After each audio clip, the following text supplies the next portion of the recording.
Ya, teman-teman, ini adalah video part 4. Saya akan menjelaskan mengenai tipe yang terakhir, yaitu workplace relationships atau hubungan di tempat kerja ya. Jadi apa sih pentingnya kita tuh berkomunikasi secara efektif di tempat kerja? Nah, di sini kalau kalian mungkin sudah pernah ya bekerja atau nanti kalian akan bekerja, pastinya kalian sebelumnya harus tahu dulu nilai-nilai apa yang kemudian ada di dalam suatu perusahaan gitu ya, nilai budaya yang pastinya berbeda gitu dengan kehidupan kalian sehari-hari. Nah, these rules, whether in an interview situation or in a friendly conversation, jadi peraturannya itu ada, misalnya kalian berteman di kantor atau ketika kalian interview, ada aturan-aturan main yang harus kalian ketahui. Yang kemudian di sini dilanjutkan delineate appropriate and inappropriate. Jadi yang cocok gitu ya, atau yang layak kalian gunakan ketika kalian berkomunikasi di tempat kerja, baik verbal maupun non verbal. Lalu di tempat kerja tentunya ada penghargaan yang kalian bisa dapatkan ketika kinerja kalian mungkin mencapai target. Terus ada juga punishment kalau kalian breaking the rules gitu ya. Lalu selanjutnya di dalam komunikasi tempat kerja itu kalian juga bisa mempertahankan pekerjaan kalian, ya kan? Di sini you what will help you get and keep a job. Jadi kalian akan dipercaya terus gitu ya untuk selalu atau untuk mendedikasikan diri kalian di kantor tersebut gitu. Gimana sih caranya supaya kita tuh keep in the job? Oke, nah di sini ada communication types-nya. Pertama saya turunin dulu ya. Baik, communication types-nya ada 4, teman-teman. Jadi yang pertama itu ada lateral communication. Lateral communication di sini refers to message between equals. Jadi yang setara. Tuh ya. Yang setara maksudnya adalah contoh saya berkomunikasi dengan sesama dosen misalnya. Nah, itu kan setara ya, dosen dengan dosen. Terus yang kedua, upward communication. Di sini consists of message sent from the lower levels. Jadi dari yang bawah ke yang atas gini ya, upward ke atas, dari bawah ke atas. Misalnya saya berkomunikasi dengan dekan gitu. Terus yang ketiga itu downward communication. Itu dari atas ke bawah gini ya, downward. Oke. Contohnya misalnya dari dekan berkomunikasi dengan dosen-dosen yang lain. Nah, yang keempat ini grapevine message. Jadi kalau grapevine ini dia yang ketiga tadi itu kan formal ya, formal. Nah, kalau grapevine ini dia non formal. Gitu. Jadi informal lah. Don't follow any of the formal lines of communication. Jadi jangan seperti komunikasi yang formal ya. Ini tuh bukan komunikasi yang formal, ini tuh informal. Much like grapevines. Jadi kalian bayangin kalau kayak anggur ya, dia kan bentuknya nggak beraturan gitu, nggak beraturan, sehingga pesan itu bisa sampai ke atas, ke bawah, ke samping, ke ya pokoknya bergeraknya itu secara tidak beraturan. They seem to have a life of their own and go in all different direction. Jadi dia pesannya bergerak ke semua lini gitu, kayak misalnya isu atau gosip-gosip di kantor, atau wacana aturan yang akan diberlakukan di kantor yang masih sebatas isu ya. Jadi belum resmi tapi udah diomongin tuh seantero kantornya. Itu grapevine biasanya. Terus selanjutnya ini saya mau ngasih tahu how like to be attitude ya in workplace. Jadi gimana sih kita bersikap gitu di tempat kerja. Nah, ini ada strateginya. Look the part, dress appropriately. Berpakaian yang pantas. Misalnya kalian mau ke kampus, udah tahu di kampus nggak boleh pakai kaos misalnya. Nah, kalian pakai kaos oblong, udah gitu sobek-sobek, tidak mencerminkan banget bahwa kalian itu mahasiswa misalnya. Itu contoh. Commentsnya kan ini ada ya, any drastic deviation from the standard dress for your position may communicate that you don't fit in. Jadi itu nggak seperti mahasiswa deh, kayaknya mungkin preman kali ya, karena bajunya sobek-sobek contohnya gitu. Ini yang pertama. Lalu be positive, ini penting banget. Jadi express positive attitudes toward the organization, the job, and your colleagues. Jadi selalu berpikiran positif aja ya teman-teman. Di sini comments-nya avoid negative talk and sarcasm even in humor. Jadi kalau misalnya kalian mau bercanda itu hati-hati ya, kemungkinan ada negative talk di situ. Nah, kalian harus tahu kalian berbicara sama siapa, bercanda sama siapa, kayak gitu. Ini untuk mewaspadai ketersinggungan orang lain gitu ya.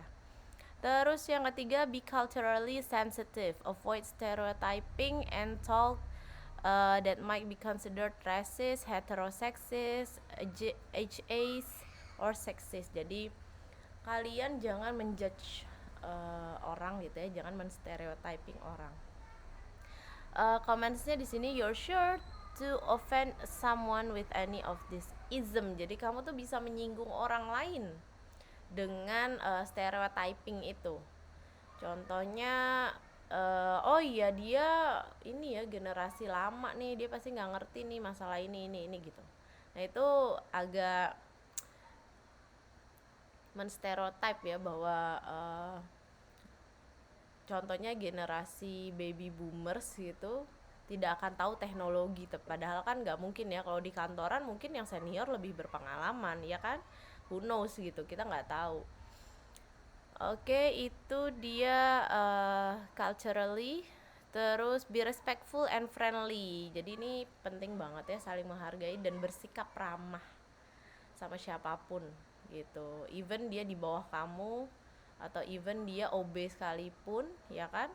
Nggak ada salahnya kita bersikap ramah kok teman-teman, ya kan? Nggak ada yang dirugikan. Justru kalau kalian terlihat angkuh, orang lain juga tidak akan menghormati kalian gitu.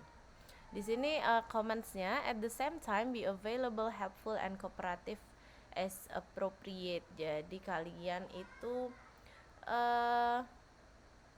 harus bisa bekerja sama gitu ya, terus bisa membantu, helpful.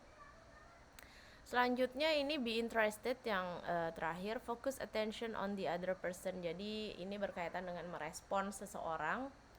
Kalau kita lagi berbicara sama orang gitu ya,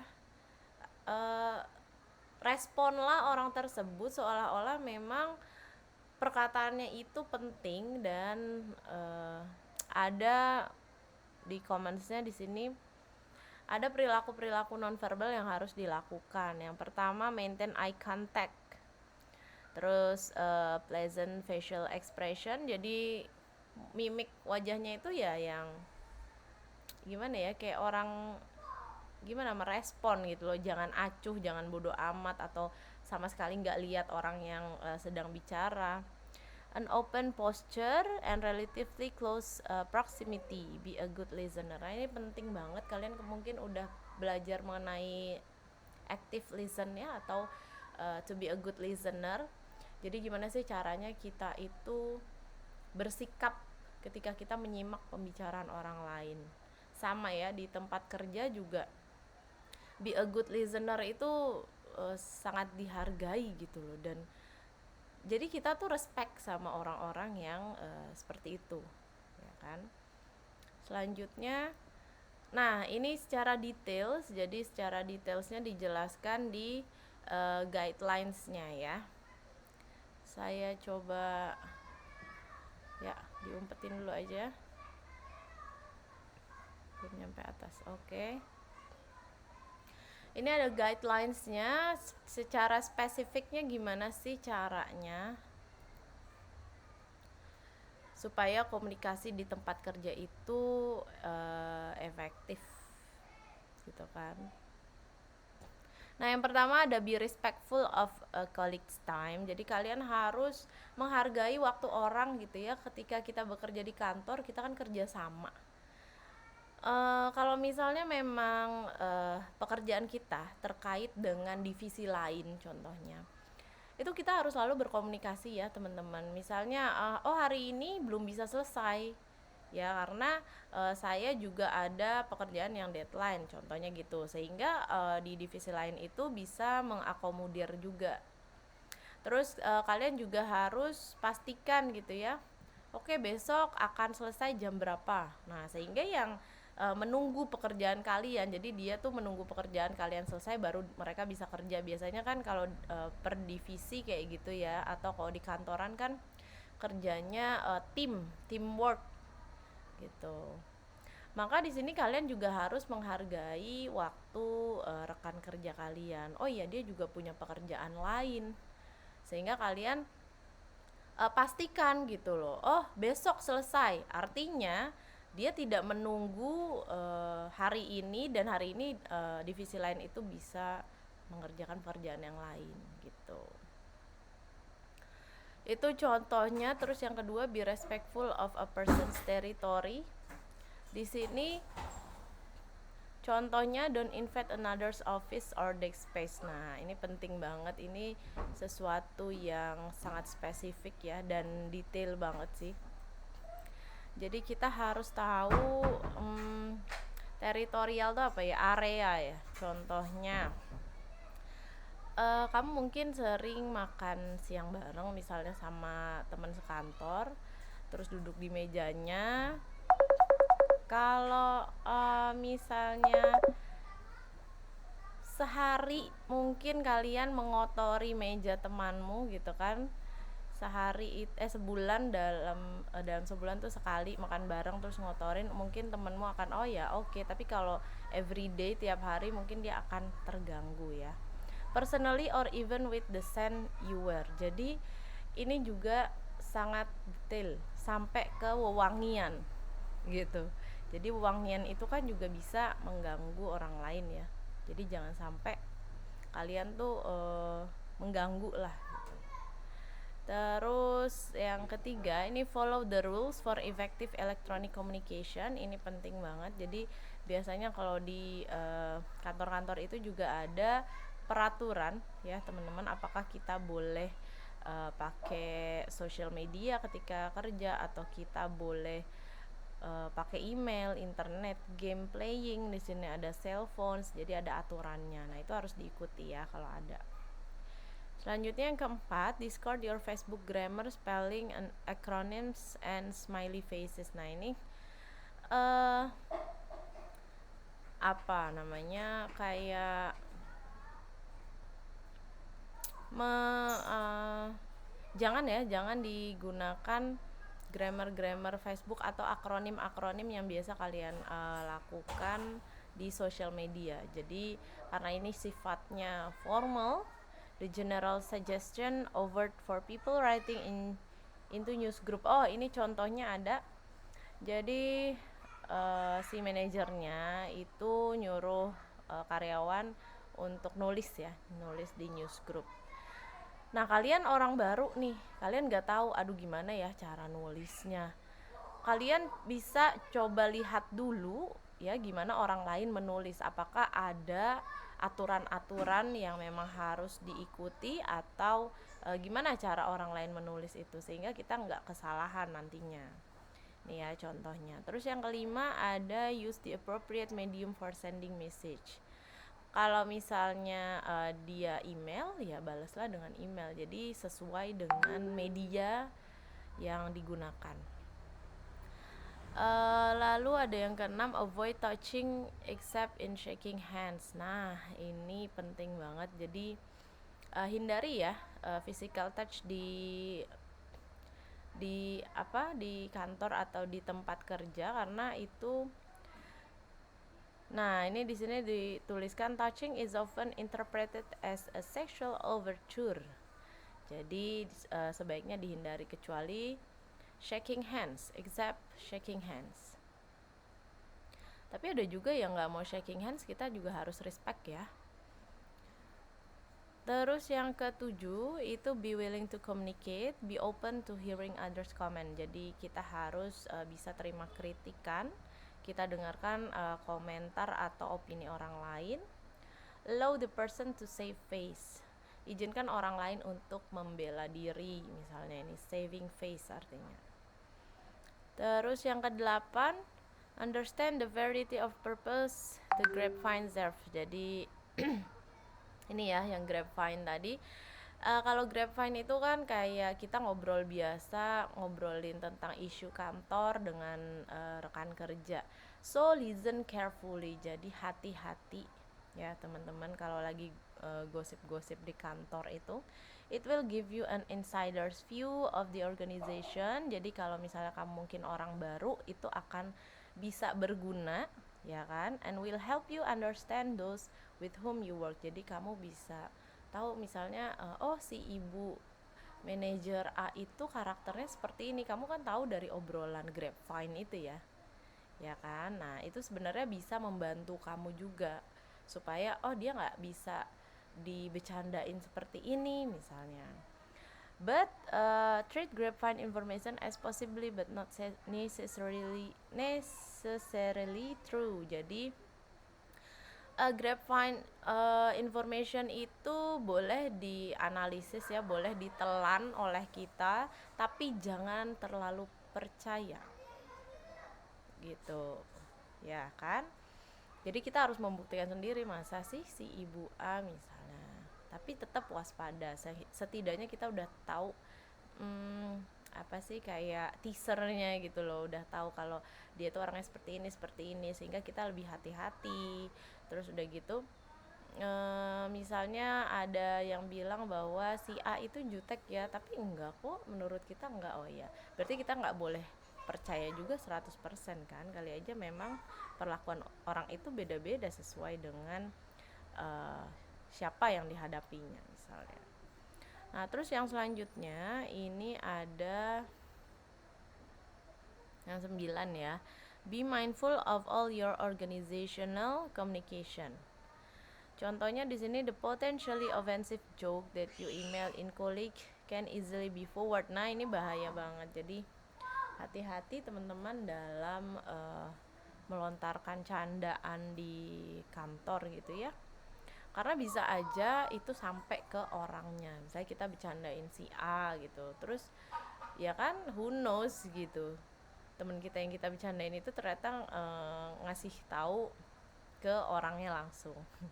Itu agak bahaya, jadi hubungannya bisa tidak baik dengan si orang tersebut.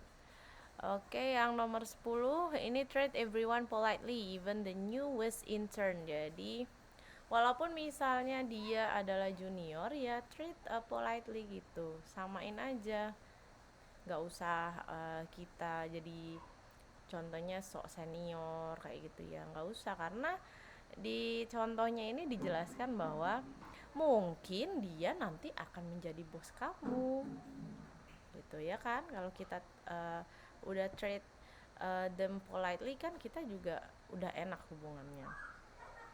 Kalaupun dia akan jadi bos ya nggak ada masalah gitu. Nah apa sih kemudian komunikasi yang mungkin terjadi ya, atau peristiwa yang terjadi di network workplace, interpersonal relation. Di sini yang pertama ada networking. Networking di sini adalah jaringan ya. Pasti kalau di tempat kerja kita cari nih jaringan-jaringan. It helps you to expand. Jadi kamu bisa mengembangkan kemampuan kamu untuk menjawab apa sih pertanyaan yang ada di dalam benak kamu mengenai pekerjaan ya. Terus networking ini ada dua bentuk. Yang pertama ada informal dan yang kedua ada formal. Kalau informal ya biasa kita ngobrol misalnya sama teman sekantor, rekan kerja, nanyain family misalnya, atau nanyain ya personal life gitu. Terus yang kedua bisa formal juga. Jadi kalau yang formal itu contohnya birokrasi ya. Kalau misalnya kita mau cuti. Nah, cuti itu caranya gimana? Ngirim surat ke siapa? Terus siapa yang tanda tangan, siapa yang menyetujui, yang kayak gitulah, itu namanya formal. Selanjutnya ada mentoring. Nah, mentoring ini adalah pembimbingan ya. Kayak kalian kalau skripsi itu kan ada dosen pembimbingnya tuh. Oke. Ada dosen pembimbing kan yang akan membantu untuk membimbing skripsi. Nah, ini relationships juga antara dosen dan mahasiswa contohnya. Terus yang ketiga ada romantic. Nah, ini yang mungkin ya mungkin terjadi adalah that a variety of benefits. Jadi ada juga yang punya romantic relationship in workplace gitu. Nggak menutup kemungkinan kan kita ketemu terus jadi ada benih-benih. Terus di sini ada advantage-nya, jadi ada keuntungannya. Tapi ada juga kerugiannya. Kalian pasti bisa ini ya, menganalisis apa sih kira-kira keuntungannya nih. Pastinya kan lebih semangat kerja, misalnya jadi rajin ngantor, nggak telat gitu kan. Terus abis itu ada motivasi lah yang paling menguntungkan ya di situ. Terus selanjutnya ada juga kerugiannya. Jadi even when the relationship is good for the two individuals, however, it may not be good for other workers. Jadi hati-hati ya, itu mungkin baik untuk kalian berdua, tapi mungkin itu nggak baik buat rekan kerja yang lain gitu. Contohnya apa sih disadvantage-nya atau kerugiannya punya romantic relationships? Mungkin kalau misalnya pasangannya itu jadi atasan, kita kalau dipromote, apa kata orang? Oh, jelas aja dipromote gitu ya kan. Ada ya some rumors yang bisa negative spreading gitu loh. Jadi bisa tersebar secara negatif. Oh ya iyalah, dia duluan yang dipromosikan misalnya, contohnya gitu. Itu salah satu disadvantage-nya ya. Masih banyak sih disadvantage yang lain. Mungkin kalau lagi berantem juga jadi nggak fokus kerja ya kan, bisa aja. Oke, ini ada trivia quiz. Teman-teman mungkin bisa jawab. Is it important to separate between your personal and professional business? How the way you do. Jadi gimana nih caranya? Menurutmu penting nggak sih kehidupan personal sama profesional itu dipisahkan gitu kan? Terus bagaimana cara kamu melakukannya? Silakan dijawab ya, teman-teman. Oke, ini ada tambahan. Jadi saya lanjut aja ya di sini. Di part yang keempat, the dark side of interpersonal relationship. Apa sih dark side tuh kayak apa ya? Sisi gelap dari hubungan interpersonal. Yang pertama itu ada jealous. Ya, jealousy, kecemburuan. Ini ada 3. Yang pertama ada cognitive jealousy, yang kedua ada emotional jealousy, dan yang ketiga ada behavioral jealousy. Cognitive jealousy itu adalah suspicious thinking, jadi kecurigaan. Aduh, dia ngapain ya kayak gitu. Kecurigaan, curiga terus. Nah, ini cognitive jealousy namanya. Yang kedua ada emotional jealousy. Kalau emotional tuh feelings you have when you see your partner say loving or talking intimately with a rival. Jadi kayak perasaan kita ketika kita ngelihat misalnya pasangan itu lagi ngobrol sama rival kita gitu ya. Jadi ada rasa ngapain sih gitu contohnya. Terus ada behavioral jealousy. Jadi kalau behavioral itu adalah kayak kecenderungan untuk berperilaku dan merespon kecemburuan.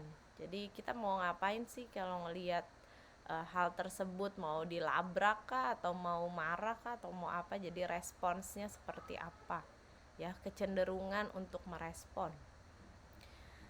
Lalu selanjutnya selain kecemburuan, ini juga ada violence ya. Violence itu adalah dipindahin dulu sini. Oke. Violence itu adalah kekerasan. Jadi ini dark side-nya ya dari hubungan interpersonal. Kalau violence atau kekerasan ini ada dua, ada violence relationship sama yang non violence. Jadi ada apa namanya, lawannya ya. Kenapa harus emotional abuse padahal kalian bisa fairness aja gitu loh. Emotional abuse atau verbal abuse itu kan artinya kekerasan secara verbal atau emosi ya teman-teman. Padahal kita bisa kok cari solusi yang mana sama-sama untung gitu, sama-sama adil. Fair itu adil ya, adil buat keduanya. Kenapa harus yang satu pakai cara verbal abuse, kekerasan cara verbal.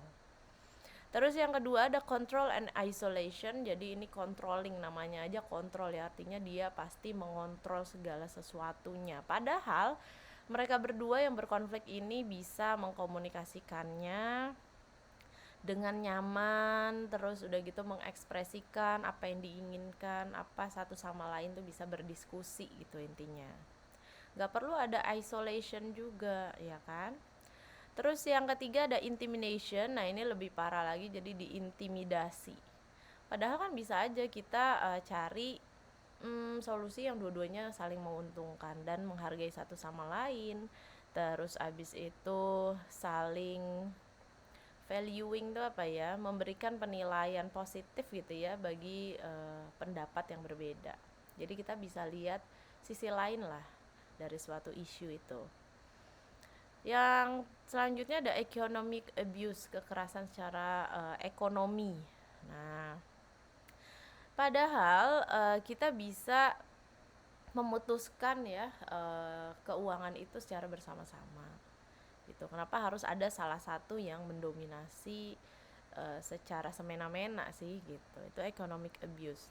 Selanjutnya ada threats. Threats itu adalah ancaman ya, teman-teman. Jadi nggak perlu lah ngancam kan masih kan kalian punya responsibility for each other gitu, jadi masing-masing punya tanggung jawab. Itu dia non violence nya, jadi harus dipilih yang non violence ya.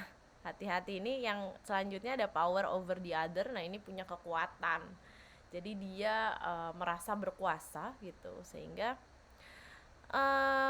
tanggung jawabnya tuh tidak terdistribusi secara adil, jadi curang gitu, kok dia pekerjaannya lebih banyak gitu misalnya.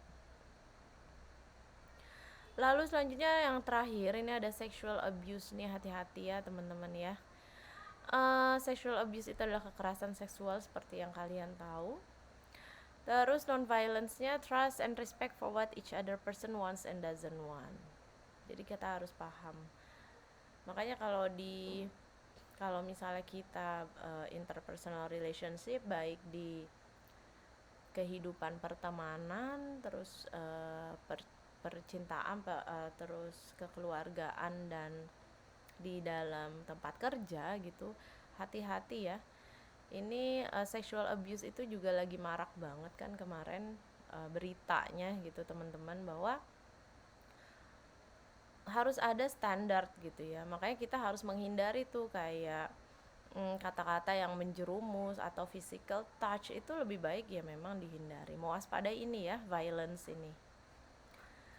Oke, selesai sudah nih teman-teman materi hari ini. Terima kasih atas perhatiannya. Oh ya, jangan lupa saya akan kasih video-video yang berhubungan dengan the types of interpersonal relationship ya. Jadi itu adalah project dari kakak kelas kalian yang sudah dikerjakan semester lalu, dan kalian bisa melihatnya contoh-contoh. Jadi mereka kayak role playing gitu.